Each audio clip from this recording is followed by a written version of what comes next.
Constructing your life is about much more than just building a bank account. Each week, join real estate entrepreneur and mindset coach Austin Linney as he interviews guests who are constructing their dream lives and impacting the world around them on a daily basis. If you're an entrepreneur or wanting to start a business, or you just want to hear motivating stories of how others have overcome the odds, you are in the right place. And now for your host, Austin Linney. Guys, welcome to Construct Your Life. This is Austin Linney here. We have the pleasure of having Cristian here. How you doing, my brother? Doing well, thank you. How are you, Austin? Doing good, my man.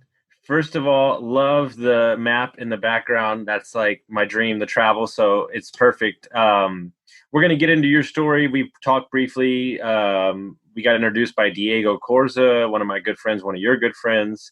You do a couple different things, definitely the Amazon stuff you're teaching them. So it's a lot of interesting stuff for my guest. And, you know, I'll let you start your story wherever kind of you want to, and we can kind of go from there.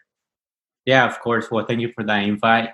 And I love the map as well because I love traveling. So I've been to about 25 countries in the past 3 to 4 years.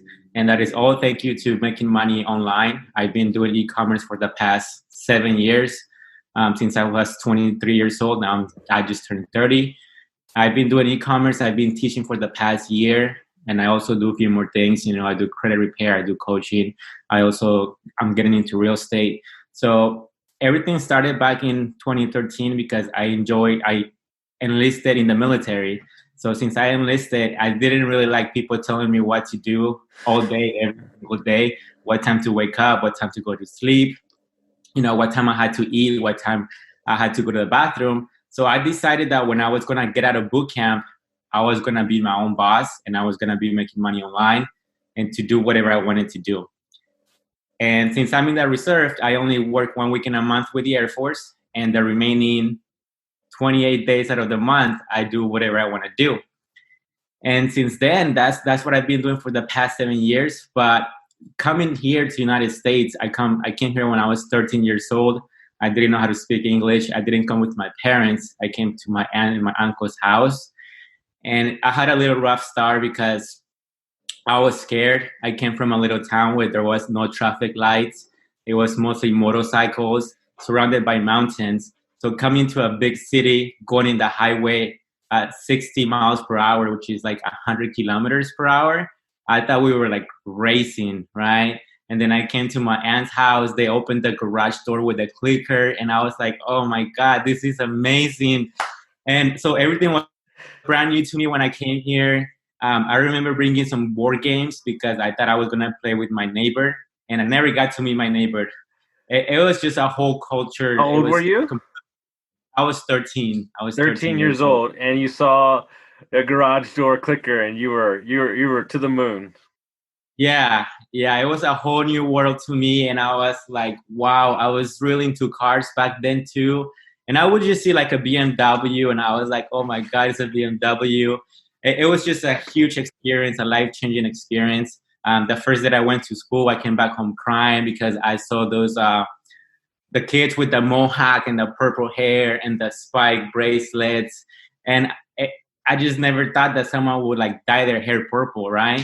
So it was just, everything was brand new to me. I didn't have my parents, so I was a little bit sad because of that. And, you know, throughout the years, I became more independent. And on my senior year, my aunt and my uncle lost their house because of the market crashed back in 07, 08. So then my uncle went to Texas to get a different job. Me and my aunt stayed here in Sacramento. And she had 3 kids. So it was her kids, myself, and my aunt in one single bedroom apartment. Therefore, I had to start working. My first job was delivering newspapers every single day from 2 to 5 in the morning while I was in high school. Then I graduated high school. I wanted to go to college, and I did go to a community college, Sacramento City College. I got a certificate in aircraft maintenance. Then I went to took the FAA exam, the Federal Aviation Administration exam. And so I wasn't a citizen. I wasn't able to take that exam. Therefore, I felt like I went to school, but I couldn't accomplish what I wanted to accomplish, which was to work on planes. And I didn't give up. Years passed. I finally got my green card.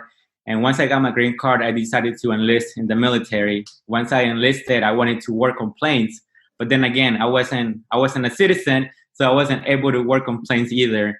And the closest that I got to the planes was to load them. So that's currently what I do. I'm an inspector, and I load the planes that go to different bases. And my biggest dream was to become a pilot so that I could travel around the world. And then I realized that I didn't have to be a pilot to do that. I just needed money to do that.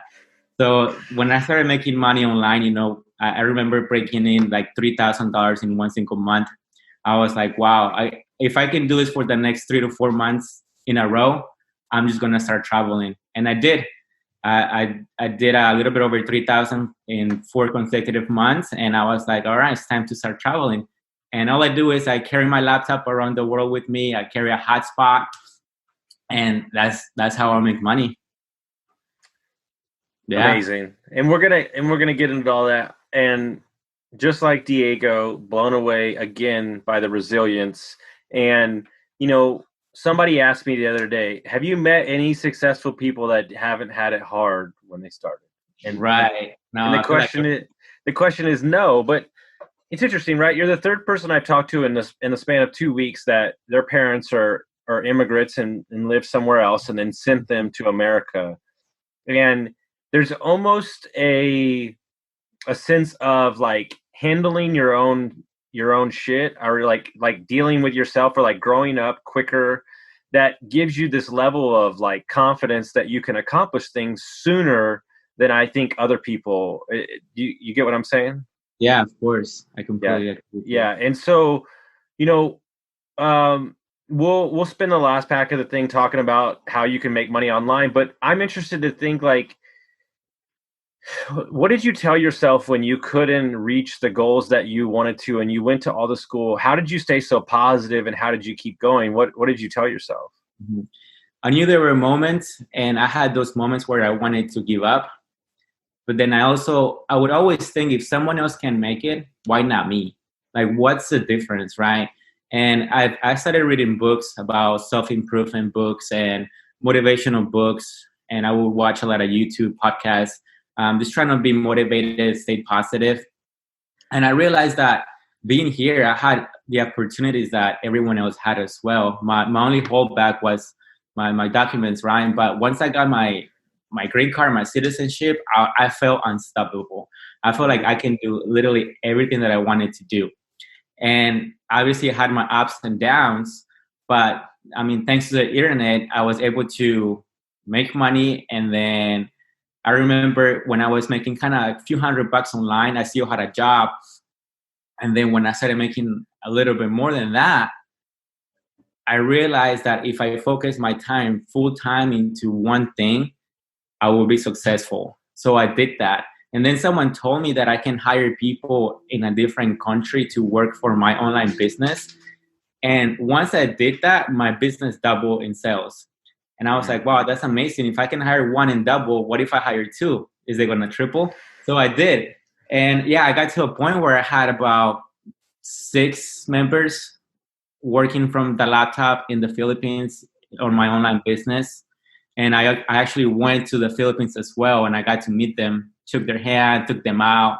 We went to a water park, we went to eat, we went to karaoke night. It was just amazing. But I definitely had those moments where I wanted to give up. I think my biggest thought was that if someone else can do it, I can do it as well. And just reading those books, listening to those motivational speakers, it helped a lot. And something I want to touch on is there's a lot of people and VAs now, especially with what's happening in the United States and what's going on. VAs are everywhere, right? We're just working remotely and stuff, but this is a different type of VA. And they say, well, you're taking advantage of whatever. It doesn't matter. You hear people say that. But I would imagine that the people that work for you are beyond grateful to have the opportunity to work on this business with you, right? And then you met them in person. Most definitely. And I also thought the same thing. I was like, wow, how can they live with $400 a month? But then when I flew there and meet them, we went out to eat. It was about 8 of us. And the bill was like $50 for 8 people. So then I started talking to my closest employee. He became my manager. And I told him, hey, how much is $400 here? And he's like, Christian, this is really good money. This is what a nurse makes a month. So we're making the salary of a nurse working from home. And eventually, like about 2 years after, my main manager, he bought a house. And I was so excited. Yeah, he sent me a picture of like a big key with his family. And he's like, yo, Christian, this is thanks to you. So, yeah. There's no better feeling. But what I love about it most is you're giving them a gift with great employment that they can do from home, but they're also giving you a gift of time that allows you to go focus on other things and travel and stuff. And I would imagine that relationship is very symbiotic because you get what you want, they get what they want, and the business still thrives. Exactly. Yeah. That's amazing. And go ahead. No, I said, I thought about creating different type of businesses, like maybe a physical location for a different, I thought about doing insurance as well.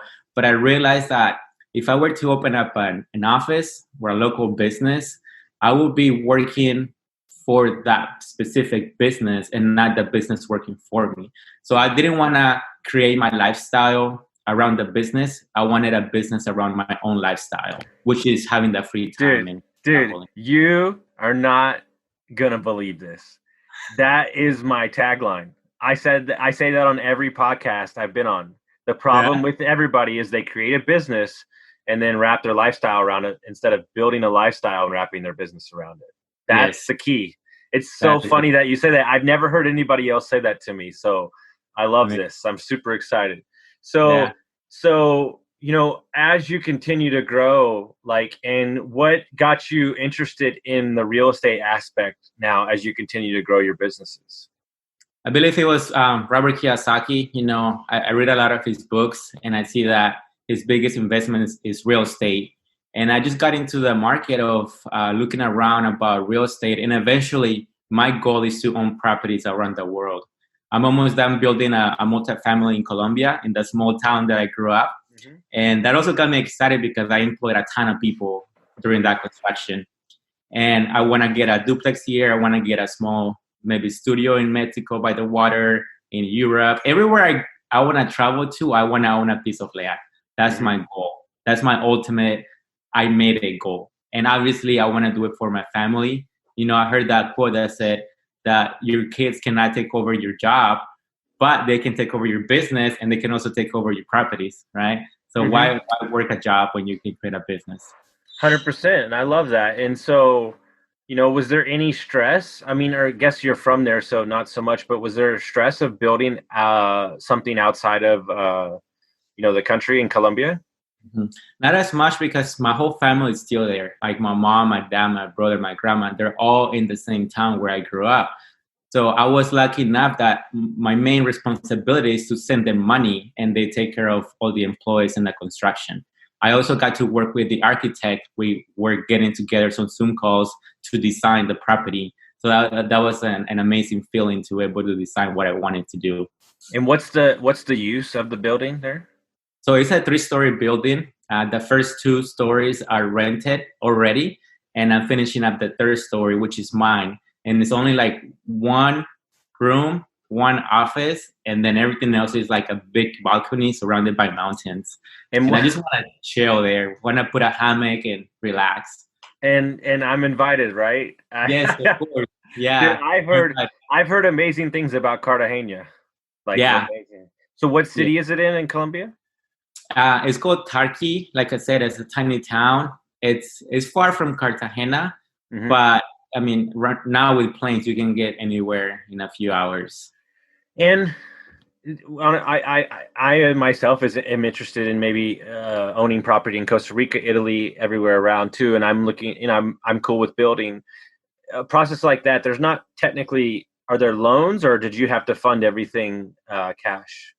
There are loans, but because of when you convert the currency, it's like $1 equals 3 times more over there. I was able to just kind of fund it myself, so I didn't have to worry about getting a loan with the bank. How long is the process of the build? It's been about 11 months. So I would say in the next 2 to 3 weeks, I should be done. And you funded that all from your e-commerce business? Mm-hmm. I funded it all with my e-commerce business. That you're not technically working on? Yeah, I work maybe half an hour a day, a couple hours a week, just making payments and collecting the money from Amazon. And so I wanna unpack this because you mentioned it to me. I know Diego's getting into it. I'm not 100% familiar of how it works. A lot of my audience are younger guys getting into the business that maybe are real estate agents or whatever they are. Kind of walk us through a typical, what you can share training on what you do and how you make money. Maybe this could be a side hustle for a lot of real estate investors or agents to make some money on the side. Yes, most definitely. So it's e-commerce, and there's a lot of different aspects of e-commerce. What I focus on is drop shipping, and drop shipping is basically selling something that you don't physically have. You literally just copy and paste pictures from one site to Amazon or to eBay or even to Facebook Marketplace. And you copy and paste pictures and descriptions. When a customer buys from you, from your store, then you go to the supplier and buy that specific item and have it shipped to the customer. So you're the middleman, 100% you're the middleman. And the profit is about 8 to 10% on each sale. And the best part is that you don't have to worry about inventory, warehouse, shipping, packaging, none of that. All you have to do is place the order. And also the best part is that you're using the customer's money to place that order. So yeah, you do have to pay some fees. Like with Amazon, you pay 15% fee.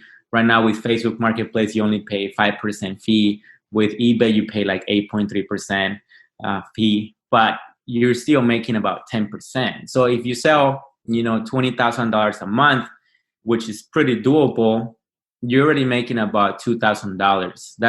That's cash flow. That's like only in a couple of single family homes, right? And if I'm not mistaken, can't you take out credit cards, use the credit cards to buy it, then you get cash back and points off the credit card?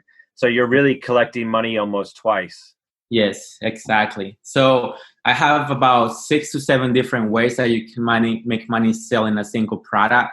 And I can explain them real quick. So the first way is obviously the markup, right? The spread. I buy for 100, I sell it for 120. So I have the spread. Then I also have using buying gift cards. So if you go to cardcookie.com, you can buy some gift cards at a discounted price, usually 4 to 5%. So let's say $100, right? Instead of being 100, I only pay $95. So I'm already making $5. The other thing is that I can pay for that gift card with a credit card that can give me 2% cash back. So now I made $2, right? So 2 from cash back, 5 from buying the gift card, that's already $7. Plus the spread that I have, let's say just another $1, or because after paying fees, so you're already at $8. And I get my items from Home Depot. They're locally here in the States. So they also offer a 90-day price match on their items. So if you buy something today for $100 and then during Thanksgiving goes on sale for $90, you're going to get an extra $10 gift card there because the price changed. So that's another, let's say 1%. So that's why your profit is about 10% on all the sales. Plus you can also combine it with coupons. So you can go on eBay, buy a Home Depot coupon for $3 and it gives you $20 off. Mm-hmm. So it's just 6 to 7 different ways that you can make money with one single product. And all I think about with this is how much ways there is available to make money and how much people bitch and moan that there's not opportunities available. Right. Yeah. I mean, literally everything that you want to do. And what do you say to somebody? Because I'm sure people push back on you. Oh, this is too much work. There's too much nitpicking. It's too little profits. But when you take it and you scale it up, the profits can be ridiculous, right? What do you say to people that say it's too much work? Well, I first have to explain to them that all this work can be done from your laptop. You can be without a shirt at home. So why not start by that, right? Being comfortable. Then they have to get educated on the profit. the profit does not come from the front end when you make the sale. The profit comes from the back end, where you get those gift cards, where you get that price match, where you get that cashback, where you get those coupons. So yeah, you can maybe only make $2-3 when you make one sale, and people don't see the profit there. They don't see the vision. But what if you're making $3 in the front end and then $10 in the back with cashback, gift cards, and coupons and price match? Now let's just say you're making $10. What if you make $10 while you sleep? And what if that you do that 10 times? I mean, you wake up and you have $100 in profit and you haven't started your day. And then if you do this throughout the month, you're making, $10,000 in sales, $20,000 in sales at 10%. That's an extra $1,000 in your pocket from your home, making money while you sleep. So why not get educated and get in the field too? It's not for everyone, but 100%. Put your time in it. And it's not to replace your main income. It's not to replace your job, but as a side hustle. An extra $1,000 can pay for your car payment. Well, it's funny. I had a coaching client this morning, and he's not the type of guy who wants to flash. It's not him. Like, he is a consistent worker. He's happy he makes a good living, but he's happy to work that good living, like the $200K out for the next 10 years to create the life that he wants forever.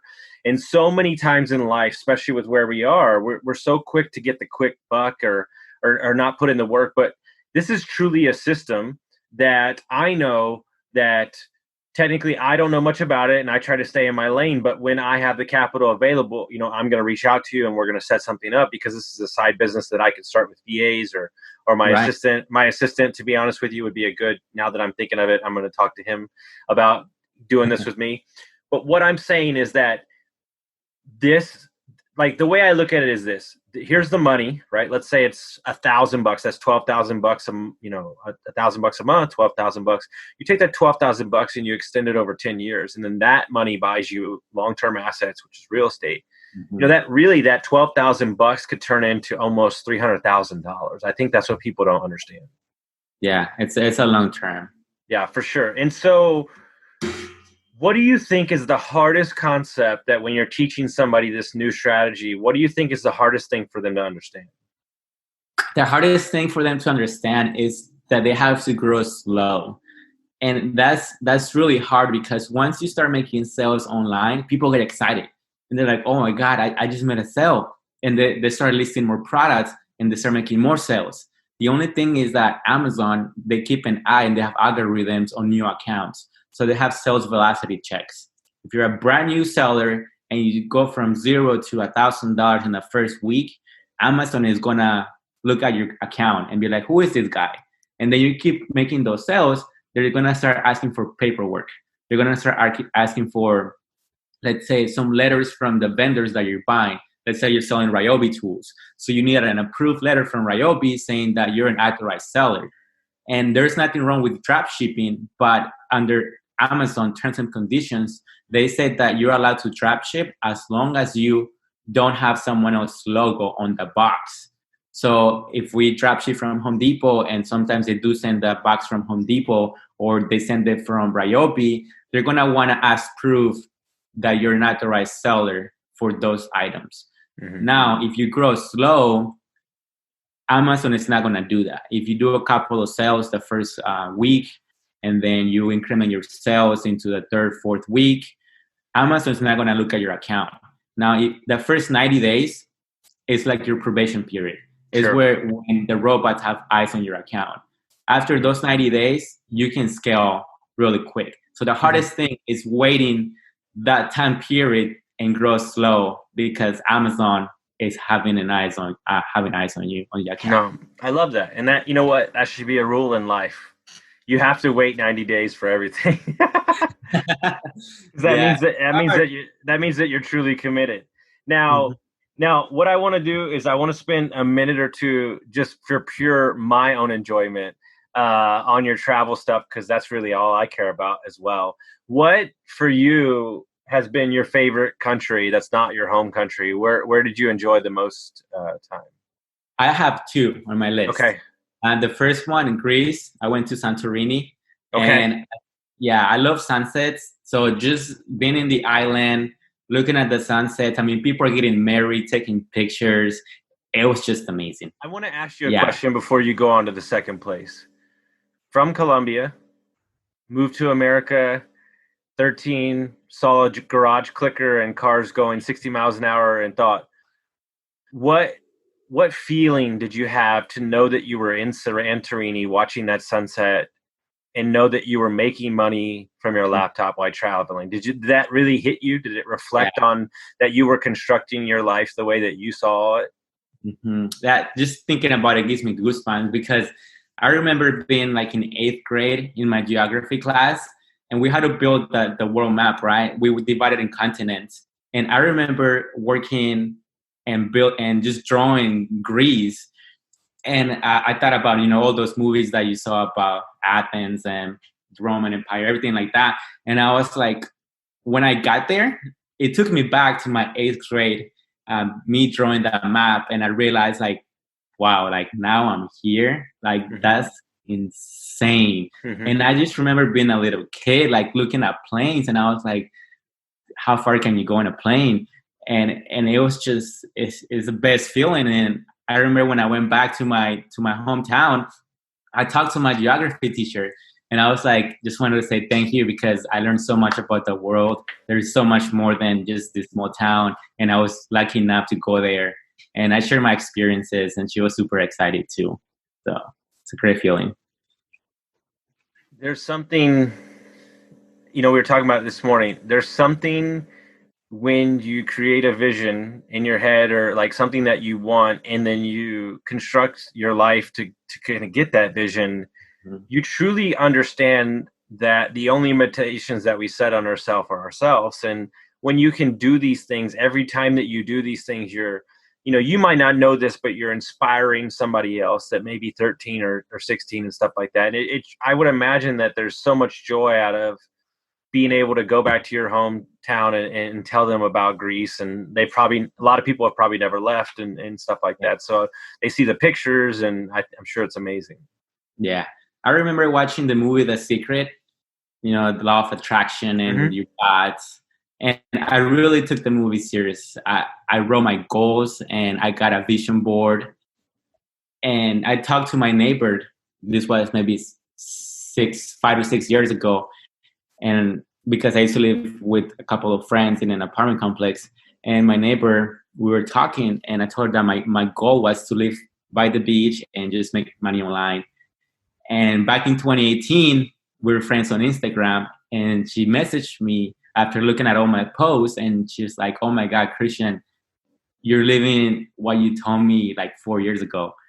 And I had to take a moment to think back, and I was living what I wanted to do from 4 years ago. So like I said, most people want results quick, but it's all about that vision in the long term. And it was just amazing. There's no better feeling. So what's the place number 2? Rio de Janeiro in Brazil. Oh man. Yeah. No, we got invited. Not sure if I'm coming back. I'll let you know. I'll DM you. But so I turned 40 next year in December, and we got invited to Sardinia, Italy for the month of June. So we're gonna go live in Sardinia, Italy, but we're gonna go rent a sailboat around the Greek Isles. So that's been my dream trip. So that's like, and because of technology, and because of what we're doing right now, and because of what we can do, this is obtainable for everybody. Like what you're doing, what I'm doing, you can invest in real estate if you have a team in place. And I really think that people are mistaken when they put their goals on dollar amounts. You obviously have to have a dollar amount, but I think it's more important that you as a person create a goal of what you want your life to look like. And what I mean by that is, I heard this in a mastermind. It's been my forever goal. One of my forever goals is my entire goal to life is to be location independent. You can be anywhere you want. Anywhere I want, right? And we quantify our life around like this many units or this many things, but we don't quantify it of this is how much time I need. And like, wouldn't it be great to take off a month and then come back and you're rested and you're ready to work, right? And so, you know, we're such, like you said, this whole interview, we're such in a rush to get here when this is a long life that, you know, if you take breaks and really sit down and write what your goals are, you know, then you can really map out the life that you've created, and that hopefully everybody else can too. And I'm sure you heard a lot of times, it's not about the money, it's what money gives you, right? It's what you get from money and what the freedom that you get. And I have personal experiences. When I deployed to the Middle East with the military as well. And I had a lot of money, but I didn't have the freedom to enjoy the money that I was making, right? And I was also nervous at night because at any time we could get attacked.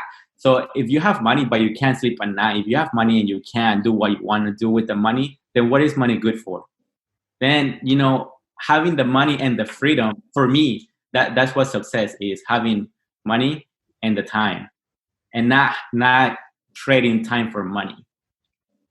Beautiful. Because here's the scenario. Let's say that you make 150 a year, right? But you can take 40 of it away and get all your time back. Who cares about the other 40? It doesn't matter. Yeah. You can't put a price tag on that, and people have it twisted. They have it messed up. So what does the next 2-3 years look like for you? What are your goals? What are you wanting to accomplish, and what do you see happening?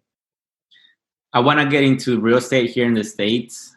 Like I said, I'm almost done with my building in Colombia. Now I want to continue here in real estate. I'm working with Diego as well on that. So I want to get at least 1 to 2 properties a year. I would say realistically, maybe 1 a year in the next 2 to 3 years. And single family? I want to get a duplex, up to a 4-plex. Mm-hmm. And would you turn that over to a property management company and really allow yourself to just be the owner? Yeah. Yes. I want to be, I'm sure I won't be completely hands off, but I want to be as much hands off as possible. I just want to be able to say I have a property here, it's being managed by these people, and I'm collecting cash flow. And at the same time. How old are you? Yeah, I'm 30. You're 30. And what do you and your parents talk about when they see your life now? And like, you know, they sent you over to America at 13. What do they say?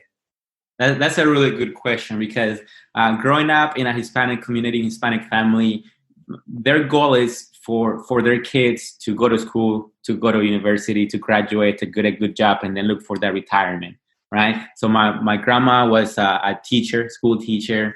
My mom, she also went to university. She went to school. And when I told them that I didn't want to continue to go to school because of what happened, taking 3 to 4 years in college, and then finding out that I couldn't take the exam, I was really disappointed. And I told them that I was just going to focus on business. And at first they were like, no, that's not secure, right? That's very risky.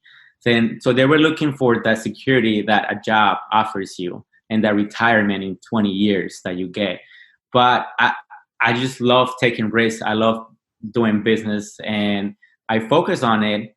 And in 2017, my uncle got married in Colombia. And as a present, I took them to Cartagena. And I also took my mom, my dad, and my grandma. And I also took my aunt and my uncle, because they're like my second family, and their kids. So it was about 10 of us that I took to Cartagena. And I felt so good, just because all the money that I used to pay for the things came from my online business. But the best feeling that I had was taking my dad in a plane for the first time. He was 54 years old, never been in a plane. So having my dad's reaction, like I'm sitting next to him and looking at his face, flying for the first time, it was just, I couldn't describe that feeling. And then when we got to the water and he got into the ocean, and he was so excited, first time in the ocean too, in the beach, right? So those two things, flying my dad for the first time when he's 50 years old, taking him to the beach for the first time when he's 50 years old. I told my mom, this all came from my online business. And then she's like, wow, that's amazing. And I always told you to get a job. I always told you to become an engineer, to become a doctor, to have a good degree. And I'm glad you found your passion. So all I say is that all you have to do is focus. First, you need to find something that you're passionate about, and then focus your attention on that, because the money will come and you'll get whatever you want with it. So, yeah. Dude, you're gonna get me emotional over here, bro. That is no, because that's the things that you can do with money that matter way more than anything else. And in the gift that you could give your dad in a scenario like that, and that you will continue to give them as you continue to go on, is really what can propel you to great heights, because you're living for somebody else and not living for what you can get out of it. And the universe is going to reward you for that, because you're choosing abundance over scarcity. Thank you. Yeah. And especially here, a few of my friends, they have like nice cars and stuff, but I've never been like materialistic. I remember just driving a Honda Civic, and my friends, they're driving Mercedes and BMW, and they would always ask me, well, what's up with your car? Why don't you get a nice car if you have all this money? And I would just say that I love and I enjoy traveling better than having a car. And I enjoy giving it to my family. And in 2018, I took my grandma as well to Mexico City, and then we went to Puerto Vallarta, and it was just amazing. My next goal is to take her to the Vatican, because she's into church. I want to take her to the Vatican so she can maybe be in mass with the Pope, and then I want to take my aunt and my uncle to Chichen Itza, the pyramid in Mexico, because that's been her goal too. So my goal right now is to make my family's dreams come true.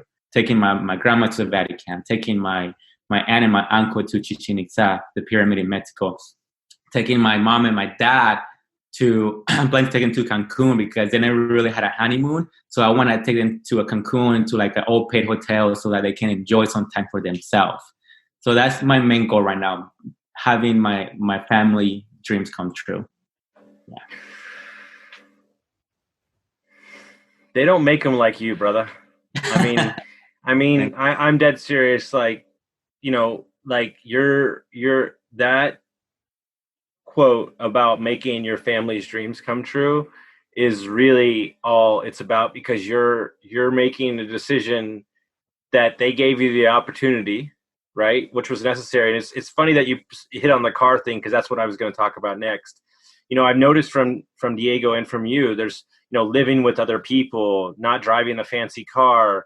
Like, we're so quick to want the accolades before sacrificing to be able to afford them later on. And so, how do you deal with that?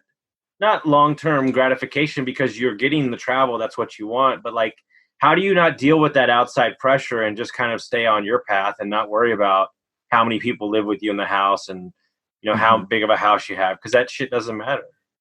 Yeah, it doesn't. It's a mental thing. For me, it's a mental thing.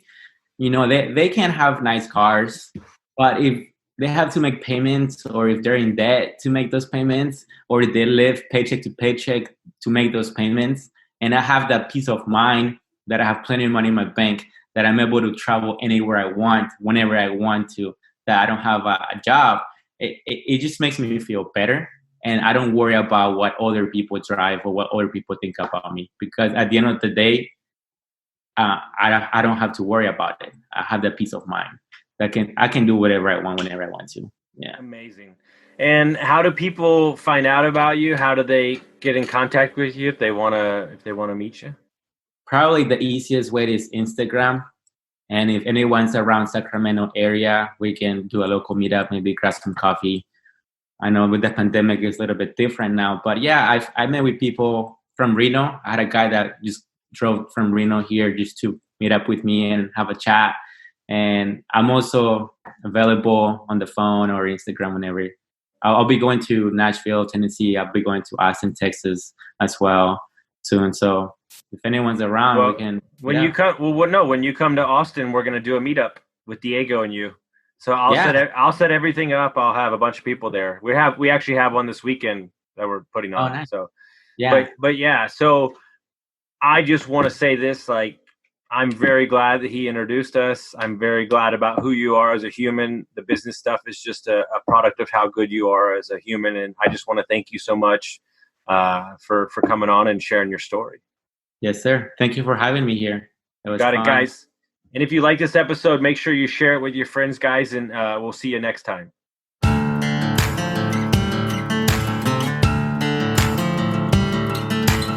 Thank you for listening to Construct Your Life with Austin Linney. If you enjoyed this episode, be sure to rate, review, subscribe, and pay it forward by sharing with a friend. Most importantly, take this opportunity to start constructing your life by taking immediate action on what you learned. For show notes, resources, and more information on one-on-one coaching with Austin, visit constructyourlifepodcast.com.